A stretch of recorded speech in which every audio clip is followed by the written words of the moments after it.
அன்பு நண்பர்களுக்கு இனிய வணக்கம். இது ஆண்டின் பொதுக்காலம் 17ஆம் ஞாயிற்றுக்கிழமை. இன்றைய சிந்தனைக்காக நாம் இன்றைய வழிபாட்டின் முதல் வாசகம் மற்றும் நற்செய்தி வாசகம் இரண்டையுமே நாம் எடுத்துக்கொள்கின்றோம். இன்றைய இரண்டு வாசகங்களுக்கும் இடையே பல ஒற்றுமைகளை நாம் பார்க்க முடியும். முதல் வாசகத்திலே இறைவாக்கினர் எலிசாவின் காலத்தில் வானம் பொய்த்து பஞ்சம் நிலவிய அந்த காலகட்டத்தில் தன்னை சார்ந்த 100 பேர் பசியால் வாடுகின்ற அந்த ஒரு நிலை. நற்செய்தி வாசகத்தில் இயேசுவின் வார்த்தைகளை கேட்க வந்த அந்த மக்கள் அவருடைய வார்த்தையிலே லயித்து போயிருக்கின்றார்கள். பசி என்பது கூட அவர்களுக்கு தெரிந்திருக்கவில்லை. ஆனால் நேரம் செல்ல செல்ல பசி என்பது எட்டி பார்க்கின்றது. என்ன செய்வது? 5000க்கு மேற்பட்ட மக்கள் அங்கே இருக்கின்றார்கள். இவர்களுக்கு எப்படி உணவு அளிப்பது என்ற ஒரு கேள்வி. நற்செய்தி வாசகத்தில் ஆண்டவர் இயேசு என்ன இருக்கின்றது என்று கேட்கின்ற பொழுது 5 அப்பமும் 2 மீன்களும். 5000க்கு மேற்பட்ட அந்த மக்கள் அவர்களுடைய தேவைகளின் முன் இந்த 5 அப்பமும் 2 மீனும், இதை நாம் நினைத்து கூட பார்க்க முடியாது. ஆனால் என்ன நடக்கின்றது? 5000க்கு மேற்பட்ட மக்கள் உணவு அருந்திய பின்னரும் 12 குடைகளில் எஞ்சிய அந்த உணவு துண்டுகளை சேகரிக்க முடிகின்றது என்பதை நாம் பார்க்கின்றோம். இந்த நிகழ்ச்சிகளை நாம் எப்படி புரிந்து கொள்வது? இது நமக்கு சொல்லுகின்ற செய்தி என்ன என்று பார்த்தால், எல்லா நற்செய்தி பகுதிகளைப் போலவும் இந்த நற்செய்தியையும் பல்வேறு நிலைகளிலே நாம் பொருள் கொள்ள முடியும். முதலாக அங்கு என்ன நடந்தது என்ற கேள்விக்கு பதில் சொல்லுகின்ற பொழுது, இப்பொழுதெல்லாம் சில இறையியல் வல்லுநர்கள் என்ன நினைக்கின்றார்கள் என்றால், அத்தனை பேருக்கு நிச்சயமாக அந்த 5 அப்பத்திலிருந்தும் 2 மீனிலிருந்தும் உணவு அளித்திருக்க முடியாது. இது ஒரு வரலாற்று நிகழ்வாக கூட இருக்க வேண்டும் என்ற அவசியம் இல்லை. இதன் வழியாக ஒரு செய்தி சொல்லப்படுகின்றது, அதுதான் முக்கியமானது என்று சிலர் கருத்து தெரிவிக்கின்றார்கள். ஆனால் என்னை பொறுத்தவரையில் அப்படி வரலாற்று நிகழ்வாக இதை பார்க்க வேண்டாம் என்று சொல்லுகின்ற கருத்தை ஏற்றுக்கொள்ள வேண்டிய அவசியம் இல்லை என்று நான் நினைக்கின்றேன். ஒன்றும் நிகழாமல் இதை எல்லா நற்செய்தியாளர்களும் குறிப்பிட வேண்டிய அவசியம் இல்லை. உண்மையில் நமக்கு சொல்வதென்றால், இந்த ஒரு நிகழ்ச்சி மட்டும்தான் எல்லா நற்செய்தியிலும் பதிவாகி இருக்கின்றது. சில நிகழ்ச்சிகள் சில நற்செய்தி நூல்களில் இருக்கும், ஏனைய நற்செய்தி நூல்களில் அவை இருக்காது. ஏன் நமது விசுவாசத்தின் மையமாக இருக்கின்ற அந்த நற்கருணை ஏற்படுத்துகின்ற அந்த நிகழ்வு கூட யோவான் நற்செய்தியில் இடம்பெறவில்லை. ஆனால் இந்த நிகழ்ச்சியை எல்லா நற்செய்தியாளர்களும் பதிவு செய்கின்றார்கள் என்றால் நிச்சயமாக அப்படி ஒரு நிகழ்வு நடந்திருக்க வேண்டும். ஆனால் என்ன நடந்தது என்ற கேள்விக்கு, ஆண்டவர் இயேசு இந்த அப்பத்தை எடுத்து, இந்த 5 அப்பத்துண்டுகளையும் 2 மீனையும் எடுத்து அதை பலுகச் செய்து அதை மக்களுக்கு அளித்தார் என்று சொல்லுகின்ற ஒரு கருத்து. இதை நாம் அப்படியே ஏற்றுக்கொள்ளலாம், ஒன்றும் பிரச்சனை இல்லை. ஏனென்றால் ஆண்டவர் இயேசுவுக்கு அந்த ஆற்றல் இருந்தது என்பதிலே மாற்று கருத்து இல்லை. ஆனால் இயேசுவின் பாணிக்கு இது பொருத்தமாக இல்லை என்பதுதான் நாம் சிந்திக்க வேண்டிய ஒன்று. ஏனென்றால் ஆண்டவர் இயேசு பசியாக இருந்தபோது இந்த கல்லை அப்பமாக்கும் என்று அலகை சோதிக்கின்றது. அலகை ஆண்டவர் விரட்டி விடுகின்றார். ஆனால் அது தனக்காக தன்னுடைய வல்லமையை அவர் பயன்படுத்தவில்லை, இது மக்களுக்காக பயன்படுத்தினார் என்ற வாதத்தை முன்வைத்தால் கூட, பல நேரங்களிலே ஆண்டவர் இயேசு புதுமைகளை தேடி மக்கள் வந்தபோதெல்லாம், பிரச்சனைகள் வந்தபோதெல்லாம் ஒரு குறுக்கு வழியிலே அதை சமாளிக்க அல்லது அதை சந்திக்க அவர் தயங்குகின்றார். பல இடங்களிலே அவரால் எந்த வல்ல செயலும் செய்ய முடியவில்லை என்பதெல்லாம் நாம் பார்க்கின்றோம். எனவே இது உண்மையிலேயே ஒரு புதுமையாக பார்க்கின்றவர்கள் அதை பார்க்கட்டும், அது பிரச்சனை இல்லை.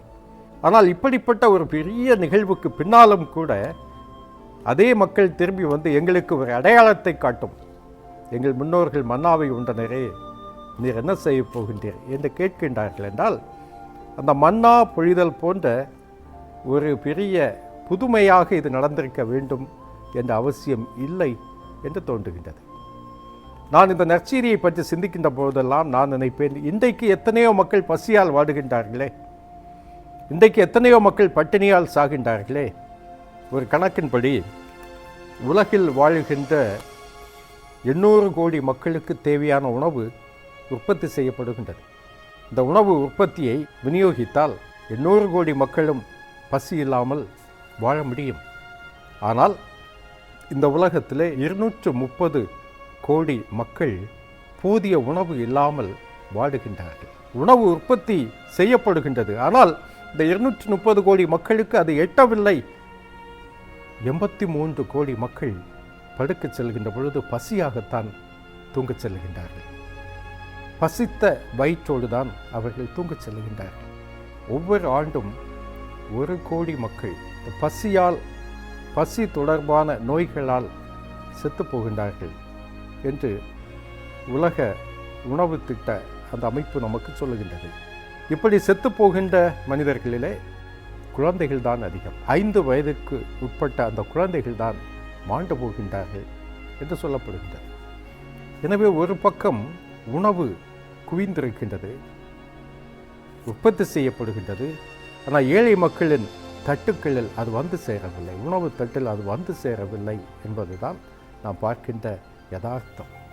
இப்படிப்பட்ட இந்த ஏற்றத்தாழ்வு, வறுமை, பசி, பஞ்சம், பட்டினி இதெல்லாமே விலகுமா என்று ஒரு கேள்வியை கேட்டால் நான் துணிந்து சொல்லுவேன், இது சாத்தியம்.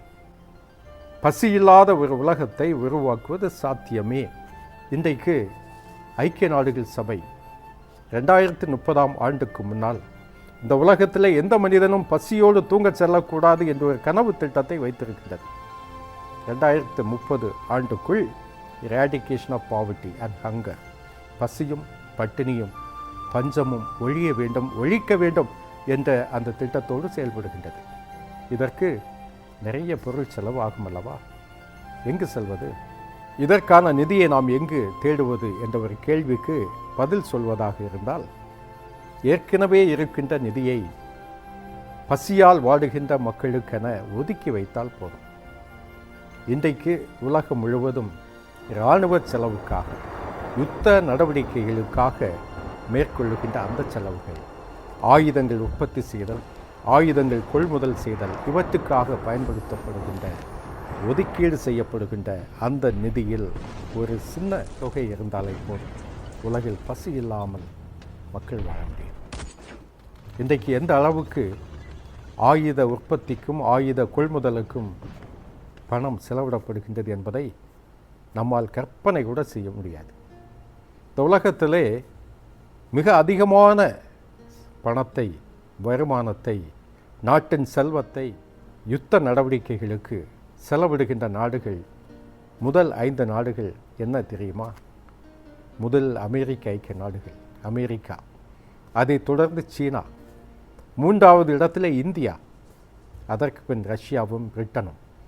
எனவே இந்த 5 நாடுகளும் செலவிடுகின்ற, இராணுவ செலவுக்காக செலவிடுகின்ற இந்த பணம், இதுபோல் உலகத்தில் உள்ள அத்தனை நாடுகளும் செலவிடுகின்ற அந்த மொத்த பணம் எவ்வளவு தெரியுமா? இராணுவ நடவடிக்கைகளுக்காக இந்தியா செலவிடுகின்ற தொகை 7290 அமெரிக்க டாலர்களை இந்தியா 2020 தகவல் படி ஒவ்வொரு ஆண்டும் செலவிடுகின்றது. இனி உலக நாடுகள் எல்லாம் சேர்ந்து எவ்வளவு செலவிடுகின்றன என்று கேட்டால் அதற்கு எத்தனை ஜீரோ போட்டால் சரியாக இருக்கும் என்று கூட நமக்கு தெரியாது. 2,44,300 கோடி அமெரிக்க டாலர்கள் உலகம் முழுவதும் அழிவின் திட்டங்களுக்காக, ஆயுத குவிப்புக்காக மனிதன் செலவிடுகின்றான். இதில் 10 விழுக்காடு ஒதுக்கினாலே போதும், உலகத்தில் பசியால் பட்டினியால் வாழுகின்ற ஒரு மனிதன் இருக்கின்றான் என்பதெல்லாம் பழைய கதையாக மாறிவிடும். எனவே புதுமைகள் நடக்குமா? நடக்கும். சாத்தியமா? சாத்தியம். இப்படி ஒரு புதுமை இன்று சாத்தியம் என்றால் இயேசுவின் காலத்திலும் அது சாத்தியமானது என்பதைத்தான் நான் ஏற்றுக்கொள்கின்றேன். எல்லாரிடமும் உணவு இருக்கவில்லை, பலரிடம் உணவு இல்லை, ஆனால் சிலரிடம் நிச்சயமாக இருந்திருக்க முடியும். இன்றைய உலகிலும் அப்படித்தான். பல கோடி மக்களுக்கு ஒன்றும் இல்லை, ஆனால் ஒரு சிலர் எல்லாவற்றையும் வைத்திருக்கின்றார்கள் அல்லவா? அந்த செல்வம், அந்த வளம் பகிர்ந்தளிக்கப்படுகின்றது. பகிர்ந்து கொள்ளுகின்ற ஒரு சமூகமாக அந்த பாலை நிலத்திலே ஆண்டவர் இயேசு அவர்களை பயிற்றுவிக்கின்றார், வழிநடத்துகின்றார் என்றால், அது சாத்தியம் என்றால் அதுதான் மிகப்பெரிய புதுமையாக நான் பார்க்கின்றேன். எனவே இந்த நற்செய்தி வாசகத்தை ஆண்டவர் இயேசுவின் வல்லமையை எடுத்து காட்டுகின்ற, அவருடைய தெய்வீகத்தை எடுத்து காட்டுகின்ற ஒரு நிகழ்ச்சியாக எடுத்துக்கொண்டு நாம் கடந்து சென்றால் அதில் எந்த பிரச்சனையும் இல்லைதான்.